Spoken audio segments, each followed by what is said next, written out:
2021년 9월 9일 논리적 사고와 합리적 비판 제2주차 두 번째 시간 강의를 시작하도록 하겠습니다. 이번 8교시에는 수업 계획서에 따라서 논리학의 원리인 동일률, 모순율, 배중률에 대해서 살펴보도록 하겠습니다. 먼저 논리학의 기본인 존재와 의미에 대해서 살펴보도록 하겠습니다. 그리스의 고대 철학자인 플라톤은 개별자에게 본질은 초월적이다 라고 하였습니다. 즉 플라톤은 사물의 본질이 개별자와 별도로 이데아라는 비현실적인 세상에 존재하고 있으며 다만 세상에 존재하는 개별자에는 이데아의 그림자만이 존재할 뿐이라고 하였습니다. 이 세상의 사물은 이 이데아의 본질을 관여 또는 분유해 본성을 이루며 그 진료를 받아 개별자의 모습을 형성한다고 주장하였습니다. 즉 플라톤은 하늘로부터의 본성을 제대로 발현하도록 하는 것이 교육의 목적으로 보았습니다. 이에 반해 아리스토텔레스는 플라톤과는 다른 존재론의 핵심을 말하였습니다. 별도 존재 세계인 이데아 대신에 현실 세계의 실체인 우시아를 중시하였던 것입니다. 따라서 아리스토텔레스의 교육 목적 역시 현실 세계의 실제인 우시아의 완성에 두었습니다. 여기서 개인이 완성시키는 요소로는 자연, 습관, 그리고 이성이었습니다. 먼저 자연적 요소는 인간의 진료적 개별성을 말합니다.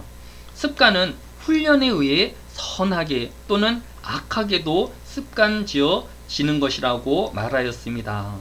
마지막 이성은 인간을 인간답게 완성하는 근본적인 요소라고 설명하였습니다. 이러한 세 가지가 조화되어질 때에 교육의 목적이 달성될 수 있다고 하였는데, 이런 점에서 아리스토텔레스는 인간을 사회적 동물이라고 정의하는 것입니다.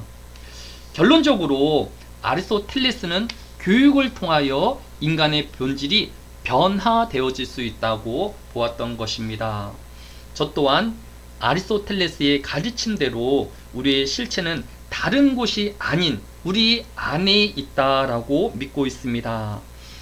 인간의 본질인 각 개별자인 한 사람 한 사람은 스스로 그 안에 실존을 아름답고 또 변화시킬 수 있으며 얼마든지 훈련과 습관을 들임으로써 선한 또 귀한 존재가 되어질 수 있는 것입니다. 또 이성의 사고를 통해 보다 인간적인 삶을 살 수 있는 것입니다. 여러분이 지금 보고 있는 그림은 회화가 아니라 모자이크, 즉 작은 색깔이 있는 조각들을 짜 맞추어서 표현되어진 그림입니다. 이 작품의 이름은 익소스의 전투도이며 현재 이탈리아 나폴리 국립고고미술관에 전시되어 있습니다. 고대 서양사에서 가장 유명했던 전투의 한 장면을 역동적으로 담아내고 있다라는 평가를 받고 있습니다.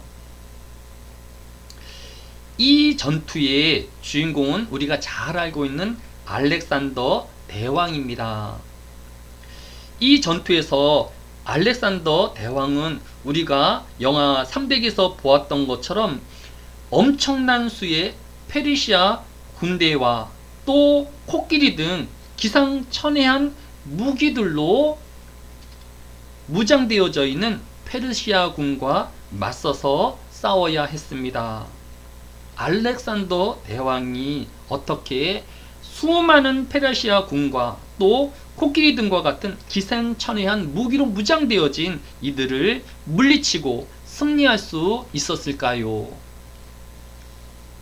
알렉산더 대왕은 13살 때부터 아리스토텔레스의 가르침을 받은 그의 제자였습니다. 어떤 내용을 가르쳤는지는 정확하게 전해오고 있지 않지만 아리스토텔레스가 호메로스의 일리어드와 오디세이를 가르쳤다라고 알려져 오고 있습니다. 여러분이 알고 있는 것처럼 일리어드와 오디세이를 지은 호메로스는 장염이었습니다. 지금도 장애인이 사회적 불편은 말할 것도 없는 시대인데 기원전 8세기에 살았던 호메로스에게 있어서 장님이라는 것은 사회 활동에 있어서 큰 장애가 되었을 것입니다. 그런 호메로스가 현재 우리의 나라에 번역된 페이지만도 250페이지가 넘는 장대한 책을 저술한 것입니다. 어떻게 장님인 호메로스가 정상인도 남기지 못할 인류사의 베스트셀러인 이 책을 쓸 수 있었을까요? 호메로스는 비록 장님으로 또 장애가 있었지만 그는 남들이 가지고 있지 못한 자기만의 장점을 극대화한 것입니다.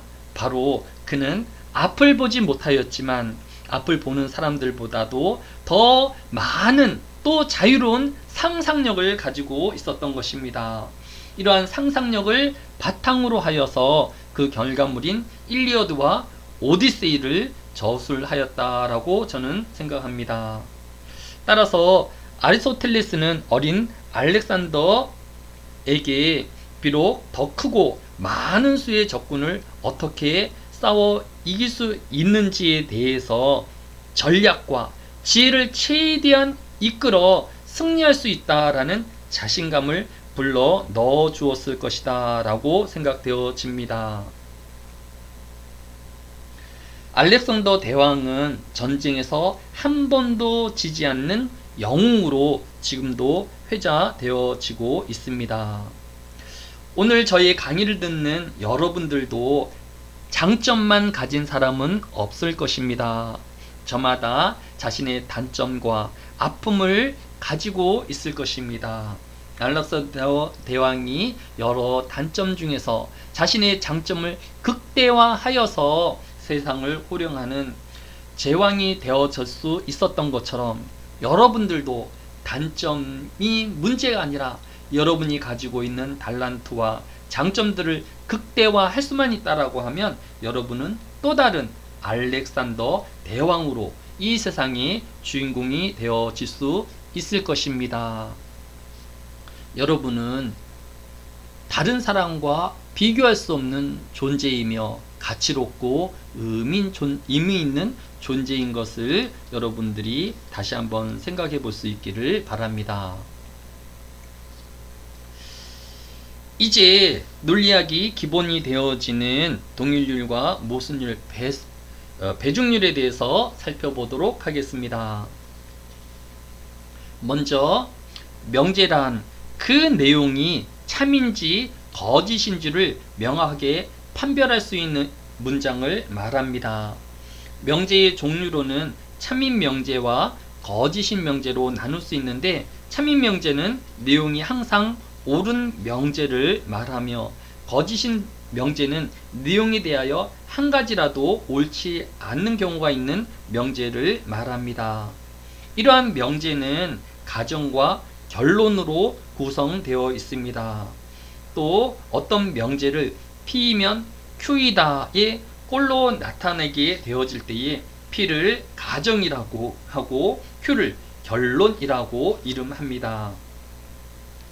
명제의 역은 어떤 명제 P이면 Q이다의 가정과 결론 부분을 바꾸어 놓은 명제, 즉 Q이면 P이다를 이 명제의 역이라고 부릅니다. 다음으로 항진 명제란 항상 참이 되는 명제를 말합니다. 항진 명제는 항상 참인, 명확히 진리인 것으로 다른 증명을 필요로 하지 않고 또 다른 법칙이 필요하지도 않는 명제를 말합니다. 항진 명제는 앞으로 배울 추론을 위해서도 반드시 익혀야 할 기본 법칙입니다. 항진 명제에는 동일률, 모순율, 배중률이 있습니다. 아리스토텔레스는 이 세 가지 추론 또는 사유의 원칙인 동일률, 모순율, 배중률을 지켜야 한다고 강조하였습니다. 후대의 논리학자들이 추가로 추론의 원리를 첨가하였는데, 이 시간에는 아리스토텔레스가 정의한 동일률, 모순율, 배중률에 대하여 알아보도록 하겠습니다.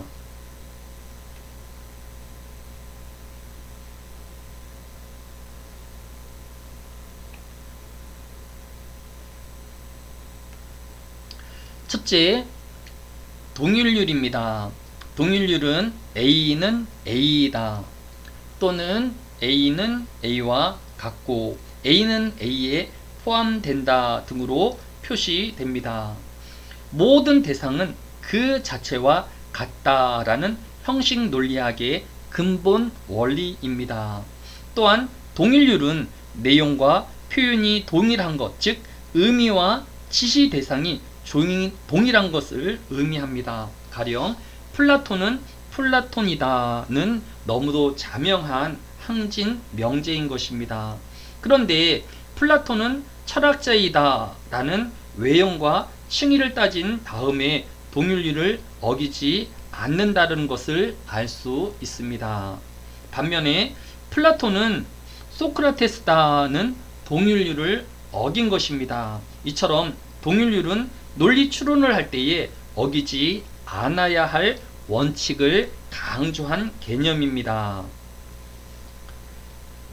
또 A는 A가 아니다 라고 말하는 것은 앞뒤가 맞지 않는 말이며, A의 내용이 무엇이든 간에 그 말은 항상 옳지 않게 되어지는 것입니다. 여러분, 한 사람 한 사람은 우주의 유일하고 독특함을 가진 존재입니다. 결코 누구와 닮은 사람으로 불리우거나 세상의 다른 동물 또는 사물로 여겨져서는 안 되는, 또 대체되어서는 안 되는 존재인 것입니다. 두 번째, 모순율은 교회에서 표현한 것처럼 표시되어지는데, 어떤 명제와 그 명제의 부정이 동시에 참이거나 동시에 거짓일 수 없다라는 것입니다. 가령 죽은 것이면서 동시에 산다라는 것은 불가능하다와 같이 죽는다와 산다는 동시에 참일 수가 없는 것입니다. 또한 삼각형은 네 변으로 구성되어 있다라는 것은 모순입니다. 왜냐하면 삼각형이라는 주어가 이미 세 변이라는 것을 함의하고 있기 때문입니다. 이런 정의적 명사와 술어가 서로 배치, 상치되기 때문에 이것은 있을 수 없는 것입니다. 모순율을 논리적으로 모든 명제의 P에 대해서 P가 아닌 것이 동시에 참일 수 없다라는 것입니다. 따라서 동일률의 부정인 P는 P가 아니다는 언제나 거짓인 모순율이 되어지는 것입니다. 세 번째로, 선언 판단인 배중률은 명제의 참과 거짓만 있고 중간이 없다라는 추론의 원리입니다. P이거나 나P이거나로 표시되는 배중률에서 상호 모순되어지는 명제 중 하나는 반드시 참이고 그 외에 제3의 논리값이 없다라는 것을 의미합니다. 가령 나는 배가 고프다는 명제를 부정한 나는 배가 고프지 않다는 배중률이므로 그 둘 사이에 중간은 없는 것입니다. 그런데 배중률은 두 명제 중에 하나가 참이라고 주장할 뿐 P가 어떤 내용의 진리인가에 대해서는 주장하지 않습니다. 사람은 항상 선할 수만은 없겠지만 그렇다고 선과 악을 동시에 품으며 살 수는 없는 것입니다. 둘 중 하나만 선택해야 한다라고 하면 우리는 선을 선택해야 할 것입니다. 그래야 우리 모두가 행복할 수 있기 때문입니다. 이제 이번 시간에는 1주차 워크숍에 대한 피드백을 갖는 시간을 갖도록 하겠습니다. 지난 시간 OT에서 알린 것 같이 평가는 출석 20%와 역량평가 80%로 이루어지는데 출석은 15주 중에서 4일 이상 결석하면 출석수 부족으로 F 처리되어집니다. 또한 이번 과목의 출석은 동영상 강좌 2개의 참여와 사이버 캠퍼스 토론 게시판에 이루어지는 워크숍 참여를 마쳐야 출석으로 인정되어집니다.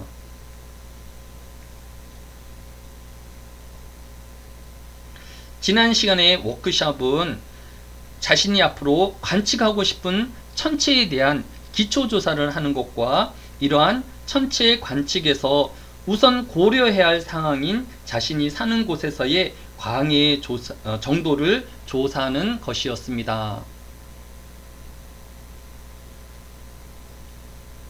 모든 학생이 학기 초에 분주함과 바쁨 중에도 성실하게 워크숍을 완성해 주었습니다. 그 중에서 가장 먼저 워크숍에 참여한 관광학부의 강현중 학생의 워크숍 내용을 함께 살펴보도록 하겠습니다. 강현준 학생은 관측할 천체로 토성을 선택하였습니다. 우리가 지난주 프로야구 수원 KT 위즈파크에서 열린 KT와 삼성의 프로 경기가 한창이던 8회 말에 방송 중계 카메라가 토성을 카메라로 잡아서 많은 사람들이 정말 실제 토성인가 라는 그런 감탄을 자냈던 천체입니다. 강현준 학생 말처럼 토성은 아름다운 고리를 가지고 있습니다. 따라서 태양계에서 가장 많은 사랑을 받는 행성 중에 하나입니다. 그런데 강현준 학생은 지금까지 밝혀진 토성의 위성은 수십 개다라고 약간 모호한 표현을 하였습니다. 현재까지 알려진 토성의 위성은 모두 82개입니다.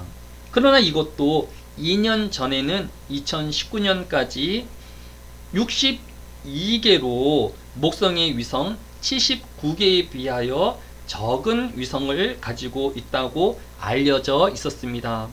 그런데 2019년 스콧 셰퍼드 박사가 하와이 산 정상에 설치된 스바루 망원경을 이용하여 한꺼번에 토성의 위성 20개를 찾아냄으로써 목성의 위성 79개를 능가하는 82개의 위성을 가진 이 토성이 되었던 것입니다. 또 강현준 학생은 광해에 대한 조사를 통하여서 자신이 살고 있는 지역이 일산이어서 도심의 불빛과 또 네온 사인들, 조명들로 인하여서 천체 관측이 어렵다라고 호소하였습니다. 그러면 우리나라에서 가장 광해가 적고 천체의 관측이 용이한 지역은 어디일까요?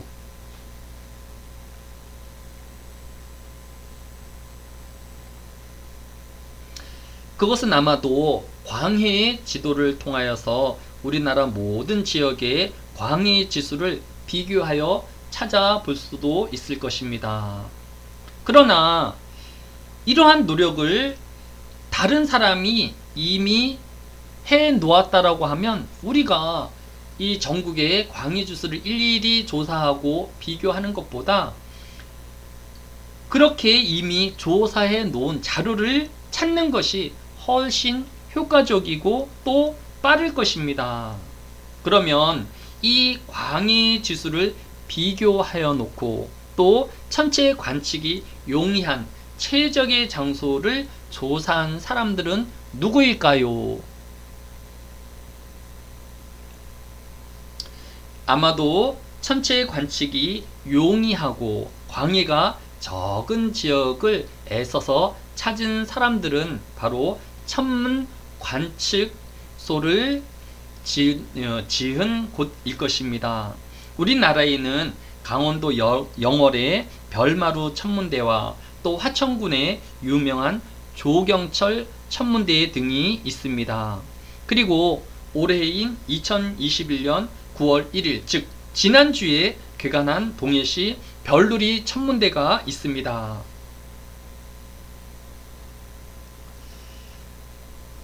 우리나라의 천문 관측소가 위치한 곳이 광해가 가장 적은 곳이고 또 천체 관측에 용이한 곳이다 라는 것을 알 수 있습니다. 그런데 우리나라의 수많은 천문 관측소 중에서 우리나라를 대표하는 천문 관측소는 즉 광해가 가장 적고 또 천체 관측에 용이한 천문대는 어디일까요? 각각의 천문대를 서로 비교할 수는 없겠지만 우리가 가지고 있는 만원짜리 지폐에 실린 천문 관측소라고 하면 모든 사람들이 인정할 수 있는 광해가 적고 또 천문 관측에 가장 용이한 천문대라고 불러도 손색이 없을 것입니다. 이 만원짜리 지폐에 배경이 되어지는 천문대가 경북 영천에 있는 보현산 천문대입니다. 이 보현산 천문대에는 우리나라에서 최대 크기인 1.8m의 광학 망원경을 보유하고 있습니다. 세계적으로 좋은 천문대는 건조한 사막지대의 산꼭대기나 또 아까 토성에 위성들을 발견하였던 것처럼 하와이의 마우나 케아산처럼 해발고도 4,000m가 넘는 산과 또 날씨의 영향이 적은 지역을 꼽을 수 있을 것입니다. 그런데 우리나라는 그렇게 높은 산도 없고 또 천체 관측을 하기에 좋은 기후 조건을 가지고 있지도 않습니다. 그래서 전국에 100여 개의 산을 다 조사하고 또 그 중에서 가장 적합한 4개의 산을 1년 동안 실제 기후를 관측하면서 뽑은 것이 바로 보현산 천문대인 것입니다. 이 보현산 천문대는 1996년에 개관을 하였는데 이 보현산 천문대에는 우리나라에서 가장 큰 1.8m의 반사 망원경과 태양 플레어 망원경 등 다수의 관측 시설을 보유하고 있습니다. 보현산 천문대가 한국을 대표하는 천문대라고 불리우는 것은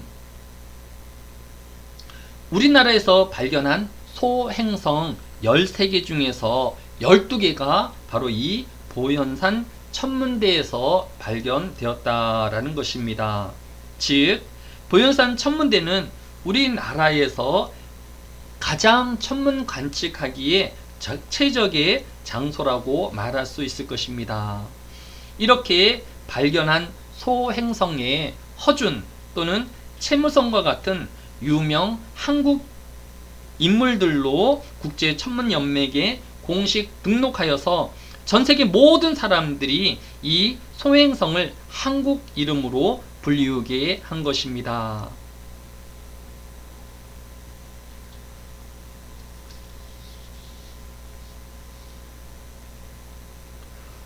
오늘 여러분과 또 함께 소통하고 싶은